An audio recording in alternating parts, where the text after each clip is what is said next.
ਹਾਂਜੀ रोजाना ਦਾ 250 ਲੀਟਰ ਹੋ ਰਿਹਾ ਸਾਡਾ। 50 ਡੰਗਰ ਨੇ ਸਾਡੇ ਕੋਲ ਜਿਹੜੇ ਵੱਡੇ ਨੇ। ਠੀਕ ਹੈ। ਕੋਈ 40 ਕੇ ਮਈਆਂ ਨੇ 42 ਉਸ ਤੋਂ ਬਾਅਦ ਕੋਈ 4 ਕੇ ਗਾਈਆਂ ਨੇ 5 ਤੇ ਦੁੱਧ ਦੀ ਜਿਹੜੀ ਹੈ ਨਾ ਉਹ ਆ ਜਾਂਦੀ ਸਾਨੂੰ ਜਿਹੜੀ ਹੈ ਨਾ ਬਚਤ ਮੇਰਾ ਹੋ 4 ਲੱਖ ਦੀ। ਇਹਦੇ ਵਿੱਚ ਆਪੀ ਜਿਹੜਾ ਨਾ ਕੰਮ ਸ਼ਮ ਨਾਲ ਹੋ ਕੇ ਕਰਾਉਣਾ ਮੁਲਾਜ਼ਮ ਵੀ ਜੇ ਰੱਖਣੇ ਨੇ ਤੇ ਉਹਦੇ ਨਾਲ ਰਹਿਣਾ ਪੈਣਾ। ਲੇਕਿਨ ਤੁਸੀਂ ਆਪੀ ਨਹੀਂ ਅਟੈਚ ਇਹਦੇ ਨਾਲ ਤੇ ਲੇਕਿਨ ਤੁਹਾਡਾ ਜਿਹੜਾ ਨਾ ਫਾਰਮਿੰਗ ਦਾ ਕੰਮ ਫਲਾਪ ਹੋ ਜੇ। ਬਿਲਕੁਲ ਇਹਦਾ ਇਹ ਕਾਮਯਾਬੀ ਦਾ ਰਾਜ਼ ਹੈ ਕਿ ਅਸੀਂ ਜਿਹੜਾ ਨਾ ਖੁਦ ਜਿਹੜੇ ਨੇ ਪੱਠੇ ਜਿਹੜੇ ਨੇ ਨਾ ਉਹ ਪਾਣੇ ਹੁੰਦੇ ਨੇ, ਚਾਰਾ ਡਾਲਣਾ ਹੁੰਦਾ ਇਹਨਾਂ ਦੇ ਅੱਗੇ ਆਪੀ ਖੁਦ ਵੱਢ ਕੇ ਲਿਆ ਕੇ। ਠੀਕ ਹੈ। ਅੱਗੋਂ ਚਵਾਈ ਕਰਨੀ ਉਹ ਵੀ ਆਪੀ ਕਰਨੀ ਹੈ। ਦੁੱਧ ਦੇਣਾ ਆਪੀ ਦੇਣਾ, ਦੁੱਧ ਦੇਣਾ ਤੇ ਅੱਛਾ ਦੇਣਾ, ਖਾਲਸ ਦੇਣਾ, ਕੋਈ ਝੂਠ ਨਹੀਂ, ਕੋਈ ਚਲਾਕ ਨਹੀਂ ਇਹਦੇ ਵਿੱਚ। ਠੀਕ ਹੈ।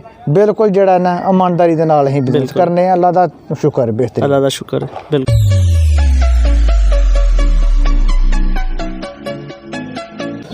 बिस्मिल्लाहिर्रहमानिर्रहीम। अस्सलाम वालेकुम नाजरीन, आज मैं जिस फार्म पे मौजूद हूँ यहाँ 3 फार्म हैं, यानी 3 भाइयों के 3 फार्म और हर एक के पास 50-50 भैंसें हैं।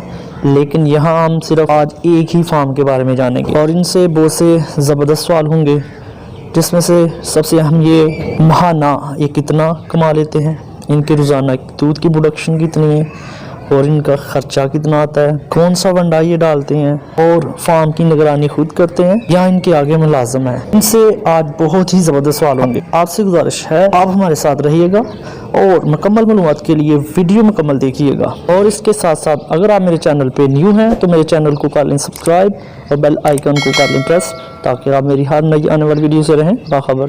तो चलिए फिर बिला तखीर अपनी वीडियो शुरू करते हैं। अस्सलाम वालेकुम। वालेकुम सलाम। भाई जान अपना नाम दस्यो।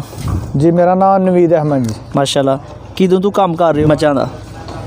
हाँ जी तकरीबन हो गए ने कोई 10 साल तो असीं भी टैच हैं, लेकिन बजुर्ग पहले करते ने पे 20 सालों तो ला लो, 22 सालों तो ला लो। ठीक है। इस तो पहले की करते हो? हाँ जी इस तो पहले भी असी स्कूल तो बाद जड़ा ना एक दो काम सीखिया है। अच्छा। उस तो बाद असीं फिर बुरा दे नाल अटैच हो गए। अच्छा, जेड़ा काम सीखिया उस काम च ते इस काम च की फर्क है? लेकिन फर्क सानू यह जब्या को हाँ स्टार्ट करना ही बहुत पैसा चाहिए।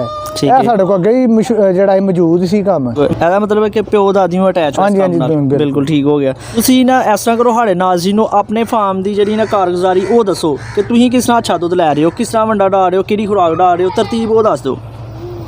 बिल्कुल असीं पट्ठे पाने सुबह जाके लिया के ताज़े पट्ठे लियाने होंदे ने, वो लिया के कुतरने होंदे ने अच्छे तरीके दे नाल, अच्छे तरीके नाल मुलाजमां कोलों पवाने होंदे ने। ठीक है। उस तो बाद उन्हां दी जे कोई डंगर 10 किलो दी एवरेज दुध दी कर रहा है, उन्होंने 5 किलो दी एवरेज जिहड़ी है ना वंडे दी भी असीं दिन्ने आ। केड़ा वंडा इस्तेमाल करदे हो? वंडा इस्तेमाल करने आ दलिया करने आ जिहड़ा कणक दा हुंदा है। ठीक है। उस तो बाद कौड़ी खाला आ जांदी है। उस तो बाद बनोला भी जिहड़ा ना सर्दी विच इस्तेमाल करीदा। ठीक है। उस तो बाद फीड भी थोड़ी बहुती जिहड़ी है ना मौसम दे हालात नाल असीं वंडा ਜਿਹੜਾ ਨਾ ਯੂਜ਼ ਕਰਾਨੇ। ਠੀਕ ਹੈ। ਠੀਕ ਹੈ। ਫੀ ਮੱਝ ਕਿੰਨਾ ਦਿੰਦੇ ਹੋ? ਵੰਡਾ ਜਿਹੜੀ 10 ਕਿਲੋ ਦੁੱਧ ਕਰਦੀ ਉਹਨੂੰ 5 ਕਿਲੋ ਦੇਈਦਾ। ਅੱਛਾ। ਜਿਹੜੀ ਮਹੀਂ ਗੱਭਣ ਹੈ ਬੰਦ ਕੀਤਾ। ਠੀਕ ਹੈ। ਉਹਨੂੰ ਜਿਹੜਾ ਨਾ ਉਹ ਦੁੱਧ ਦੇ ਰਹੀ 6 ਤੋਂ 7 ਕਿਲੋ ਕਰਦੀ ਹੈ ਪਈ, ਉਹਨੂੰ 2.5 ਕਿਲੋ ਦੀ ਐਵਰੇਜ ਦੇ। ਠੀਕ ਹੈ। ਰੋਜ਼ਾਨਾ ਦਾ ਕਿੰਨਾ ਦੁੱਧ ਹੋ ਜਾਂਦਾ ਫਿਰ? ਰੋਜ਼ਾਨਾ ਦਾ 250 ਲੀਟਰ ਹੋ ਰਿਹਾ ਸਾਡਾ। 50 ਡੰਗਰ ਨੇ ਸਾਡੇ ਕੋਲ ਜਿਹੜੇ ਵੱਡੇ ਨੇ। ਠੀਕ ਹੈ। कोई 40 के मईयां ने 42 उस तो बाद कोई 4 के गाइयां ने 5 इस तरह फिर मिलाट हो जाता। थोड़ी तरतीब दस दिओ महीने का खर्चा और महीने दी बचत दस दिओ नाज़रीन नूं। जेहड़ी है ना बचत कुछ मेरा हो 4 लाख दी। 4 लाख। हाँ जी। ठीक है। यानी अज फिर खर्चा किन्ना तुहाडा? ओहदे ते खर्चा हो जांदा जेहड़ा ना कोई 2 लाख खर्चा आ जांदा। ठीक है। एवरेज 6 लाख मसलन कमा रहे हो 50 मज्जां तो? हाँ जी हाँ जी 50 मज्जां तो। ओहदे विच प्रेगनेंट भी है ना कुछ जेहड़ियां सून वालियां ने, कोई गब्बणां ने, इस तरह ही। सेल भी करदे हो? हाँ मज्जां सेल भी कर लीदियां। ठीक है। तो अगर तुम सेल करते हो तो साढ़े नाज़रीन फिर अपना नंबर दे दो, तो रबता कर लेंगे। हाँ ठीक है। बोल दो नंबर। 0342 065 1683। ठीक है जी, है साडा नंबर है। एक होर भाई दा नंबर भी है 0344 है। ठीक है। उस बाद 400 पूरा 75 72। बिल्कुल ठीक है। तुहाडे कोल केड़ी किस्म दी मझ ना फार्मर लै सकदे ने? देखो बाहर दी मईयां ने सारियां तकरीबन जेहड़ियां नीली रावी जेहड़ी मिक्स है ना, वो मिक्स ही है। ठीक है। एक तो लेकिन खास नीली होंदी है ना, लेकिन वो नीली जेहड़ी है ना जेहड़ी होंदी है वो नीली दा नाम रह गया, लेकिन नीली रावी जेहड़ी है ना मिक्स हो गई। अच्छा मिक्स हो गई। ठीक है। केड़ी जगह तो तुसी खरीददे हो या तुहाडी अपनी ब्रीड है? नहीं असीं आप ही खरीद के उत्थों लियाने। केड़ी जगह तो? असीं जाने जी मंडी दे विच ही जाना हुंदा, क्योंकि इन्ना टाइम नहीं हुंदा साडे कोल। ठीक है। केड़ियां मंडियां ज़्यादा मंडी इस्तेमाल करी दी? काड़ा कर लई दी है। अच्छा। चीचावतनी दी कर लई दी। अच्छा साडे नाज़रीन नूं फिर थोड़ा जिहा भी दस दो कि सही मझ खरीदण दा की गुर हुंदा है? हाँ जी बिल्कुल तरीका ਉਹਦਾ ਹੈ ਉਹਦਾ ਸਿੰਘ ਵੇਖੋ ਉਹਦਾ ਜਿਹੜਾ ਨਾ ਜਿਸਮ ਵੇਖੋ ਕਿ ਬਰੀਕ ਹੋਣੀ ਚਾਹੀਦੀ ਚਮੜੀ ਉਹਦੀ ਪੁਛਲ ਵੇਖੋ ਕਿ ਫੁੱਲ ਬਰੀਕ ਹੈ ਉਹ ਲੈਣਾ ਚਾਹੀਦਾ ਕਿ ਪਤਲੀ ਚਮੜੀ ਦਾ ਜਿਹੜਾ ਡੰਗਰ ਹੈ ਨਾ ਉਹਨੂੰ ਜਿਹੜਾ ਨਾ ਲੈਣਾ ਚਾਹੀਦਾ ਉਹ ਇੱਕ ਥਣ ਛਣ ਉਹਦੇ ਵਿਰਲਾਂ 'ਚ ਹੋਣ ਥਣ ਚੱਡਾ ਸੋਹਣਾ ਅੱਗੇ ਵੀ ਹੋਏ ਪਿੱਛੇ ਵੀ ਹੋਏ ਤੇ ਬਿਲਕੁਲ। ਅੱਛਾ ਇਹ ਅਗਰ ਕੋਈ ਕੰਮ ਕਰਨਾ ਚਾਹੁੰਦਾ ਹੈ ਮੱਝਾਂ ਦਾ ਕੰਮ ਕਰਨਾ ਚਾਹੁੰਦਾ ਹੈ ਠੀਕ ਹੈ ਤਾਂ ਉਹਨੂੰ ਫਿਰ ਪਹਿਲੇ ਸ਼ੁਰੂ ਤੋਂ ਕਿੰਨੇ ਡੰਗਰ ਰੱਖਣੇ ਚਾਹੀਦੇ ਨੇ ਤੇ ਉਹਦੇ ਲਈ ਬਿਹਤਰ ਰਹੇਗਾ? ਉਹਦੇ ਲਈ ਬਿਹਤਰ ਹੈ ਕਿ ਉਹਦੇ ਕੋਲ ਸਿਰਫ ਸਟਾਰਟ ਕਰਨਾ ਤਾਂ ਉਹਨੇ ਜਿਹੜਾ ਨਾ 10 ਮਹੀਨਿਆਂ ਤੋਂ ਸਟਾਰਟ ਕਰੇ ਜਿੰਨੀਆਂ ਕੋ ਨਾਮ ਫਰਤ ਕੀਤਾ ਆਪੀ ਸਾਂਭ ਲਵੇ ਉਹਨੂੰ ਉੱਥੋਂ ਸਟਾਰਟ ਕਰਨਾ ਚਾਹੀਦਾ ਉਹਨੂੰ ਜੇ ਤੱਕ ਬੱਚਤ ਆਂਦੀ ਹੈ ਫਿਰ ਉਹਨੂੰ ਜਿਹੜਾ ਨਾ ਅੱਗੇ ਸਟੈਪ ਲਾਣਾ ਚਾਹੀਦਾ। ਅੱਛਾ ਉਹਨੂੰ ਫੌਰਨ ਹੀ ਸਟਾਰਟ ਕਰ ਲੈਣਾ ਚਾਹੀਦਾ ਜਾਂ ਸਿੱਖਣਾ ਵੀ ਚਾਹੀਦਾ? ਨਹੀਂ ਉਹਨੂੰ ਸਿੱਖਣਾ ਚਾਹੀਦਾ ਪਹਿਲਾਂ ਕਿਸੇ ਦੇ ਕੋਲ ਮਸ਼ਵਰਾ ਲੈਣਾ ਚਾਹੀਦਾ ਯਾਰ ਮੈਂ ਬਿਲਡਿੰਗ ਦੇ ਉੱਤੇ ਕਿੰਨਾ ਪੈਸਾ ਲਾਵਾਂ ਦਾ ਜਾਂ ਇੱਕ ਡੰਗਰ ਆ ਰਿਹਾ ਹੈ ਇੱਕ ਮਹੀਂ ਆ ਰਹੀ ਹੈ ਉਹ ਕਿੰਨੇ ਪੈਸਿਆਂ ਦੀ ਆਣ ਡਈ ਉਹਨੂੰ ਫਿਰ ਉਹ ਦੱਸੇਦਾ ਕਿ ਤੇਰੀ ਇੰਨੀਆਂ ਮੱਝਾਂ ਤੂੰ ਪਾਏਦਾ ਉਹਦੇ ਵਾਸਤੇ ਨਾ ਇੰਨੇ ਤੈਨੂੰ ਪੈਸੇ ਚਾਹੀਦੇ ਨੇ ਠੀਕ ਹੈ ਉਸ ਤੋਂ ਬਾਅਦ ਉਹਦੀ ਬਿਲਡਿੰਗ ਵਾਸਤੇ ਪੈਸੇ ਤੈਨੂੰ ਚਾਹੀਦੇ ਨੇ ਇਹਦੇ ਵਿੱਚ ਰਹਿਣਾ ਆਪੀ ਇਹਦੇ ਵਿੱਚ ਆਪੀ ਜਿਹੜਾ ਨਾ ਕੰਮ ਸ਼ਮ ਨਾਲ ਹੋ ਕੇ ਕਰਾਉਣਾ ਮੁਲਾਜ਼ਮ ਵੀ ਜੇ ਰੱਖਣੇ ਨੇ ਤੇ ਉਹਦੇ ਨਾਲ ਰਹਿਣਾ ਪੈਣਾ ਲੇਕਿਨ ਤੁਸੀਂ ਆਪੀ ਨਹੀਂ ਅਟੈਚ ਇਹਦੇ ਨਾਲ ਤੇ ਲੇਕਿਨ ਤੁਹਾਡਾ ਜਿਹੜਾ ਨਾ ਫਾਰਮਿੰਗ ਦਾ ਕੰਮ ਫਲਾਪ ਹੋ ਜਾਏ।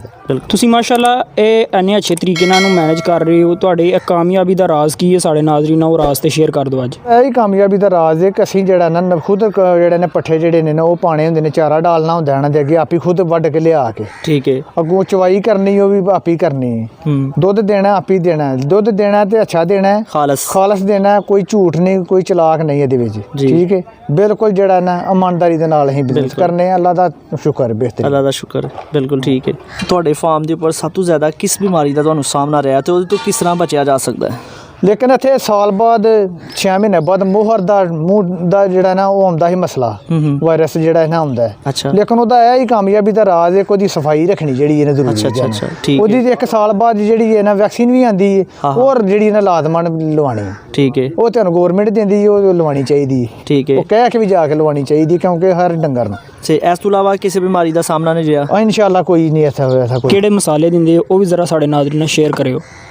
ਹਾਂਜੀ ਬਿਲਕੁਲ ਅਸੀਂ ਮਸਾਲੇ ਦਿੰਦੇ ਜੇ ਇਹਨਾਂ ਨੂੰ ਲਿਆ ਕੇ ਨਾ ਉੱਥੋਂ ਬਣਿਆ ਮਸਾਲਾ ਲੱਭ ਜਾਂਦਾ ਹੈ ਠੀਕ ਹੈ ਲੇਕਿਨ ਦਾਦੜ ਮਿਰਚ ਵਗੈਰਾ ਇਸ ਤਰ੍ਹਾਂ ਜਿਹੜੀ ਨਾ 8 ਦਿਨਾਂ ਦੇ ਵਿੱਚ ਜਿਹੜੀ ਇਹਨੇ ਇੱਕ ਡੋਰ ਹੋਣੀ ਚਾਹੀਦੀ ਉਹ ਕਿਉਂਕਿ ਅਸੀਂ ਮਸਾਲਾ ਦਾਦੜ ਮਿਰਚ ਹਰ ਜਿਹੜੀ ਇਹਨੇ ਬਾਦੀ 'ਚ ਪਾਣੀ ਲਾਗ ਚੋਂ ਉਹ ਬਚਾ ਛੜੇ। ਅੱਛਾ ਇਹਨਾਂ ਦੇ ਜਿਹੜੇ ਛੋਟੇ ਜਾਰ ਨੇ ਕੱਟੀਆਂ ਕੱਟੇ ਨੇ ਉਹਨਾਂ ਤੋਂ ਕਿਸ ਤਰ੍ਹਾਂ ਫਾਇਦਾ ਲੈਂਦੇ ਹੋ ਤੁਸੀਂ? ਸਰ ਕੱਟੀਆਂ ਕੱਟਿਆਂ ਦਾ ਫਾਇਦਾ ਇਹ ਹੀ ਹੈ ਉਹਦੀਆਂ ਜਿਹੜੀਆਂ ਕੱਟੀਆਂ ਨੇ ਨਾ ਅਸੀਂ ਉਹਨਾਂ ਨੂੰ ਬਚਾ ਲੈਂਦੇ ਆ ਠੀਕ ਹੈ ਉਹਨਾਂ ਦੀ ਅੱਛੀ ਨਸਲ ਦੀਆਂ ਹੁੰਦੀਆਂ ਨੇ ਉਹ ਕੋਈ ਛੋਟੀਆਂ ਬਣ ਜਾਂਦੀਆਂ ਨੇ ਸਾਡੇ ਕੋਲ ਮੌਜੂਦ ਵੀ ਹੈ ਨੇ ਠੀਕ ਹੈ ਜੇ ਅਸੀਂ ਸੇਲ ਵੀ ਕਰਨੇ ਆ ਜੋ ਕਿਸੇ ਨੇ ਲੈਣੀ ਹੋਏ ਤਾਂ ਅਸੀਂ ਦੇ ਵੀ ਸਕਦੇ ਕਈ ਫਾਰਮਰ ਜ਼ਾਇਆ ਕਰ ਦਿੰਦੇ ਨੇ ਹਾਂ ਬਿਲਕੁਲ ਫਾਰਮਿੰਗ ਉਹ ਜ਼ਾਇਆ ਕਰ ਛੱਡਦੇ ਨੇ ਉਹ ਤੇ ਫਿਰ ਅੱਛਾ ਨੁਕਸਾਨ ਹੋ ਜਾਂਦਾ ਨੇ ਯਾਨੀ ਉਹਦੇ ਨਾਲ ਫਿਰ ਇੱਕ ਨਸਲ ਜਿਹੜੀ ਹੈ ਨਾ ਖਤਮ ਹੁੰਦੀ ਜਾਏਗੀ ਪਾਕਿਸਤਾਨ ਦੇ ਵਿੱਚ ਅੱਛੀ ਨਸਲ ਹੈ ਤੇ ਉਹਨੂੰ ਖਤਮ ਕਰਨਾ ਨਹੀਂ ਯਾਨੀ ਮਹਿੰਗੀ ਹੋਣ ਦੀ ਫਿਰ ਇਹ ਵੀ ਵਜ੍ਹਾ ਹੈ ਮੱਝਾਂ ਮਹਿੰਗੀਆਂ ਹਾਂਜੀ ਬਿਲਕੁਲ ਮੱਝਾਂ ਜਿਹੜੀਆਂ ਮਹਿੰਗੀਆਂ ਜ਼ਿਆਦਾ ਹੁੰਦੀਆਂ ਨੇ ਉਹ ਇਹੀ ਵਜ੍ਹਾ ਨਾ ਨਸਲ ਜਿਹੜੀ ਹੈ ਨਾ ਖਤਮ ਹੋ ਜਾਂਦੀ ਹੈ ਲੱਭਦੀ ਨਹੀਂ ਫਿਰ ਉਹ ਜ਼ਿਆਦਾ ਅਪ ਹੋ ਜਾਂਦੀ ਉਹਦੀ ਕੀਮਤ। ਲੋ ਭਾਈ ਜਾਨ ਅੱਲਾਹ ਪਾਕ ਤੁਹਾਡੇ ਕੰਮ ਦੇ ਅੰਦਰ ਔਰ ਉਮਰ ਦੇ ਅੰਦਰ ਬਰਕਤ ਦੇ। अस्सलाम वालेकुम।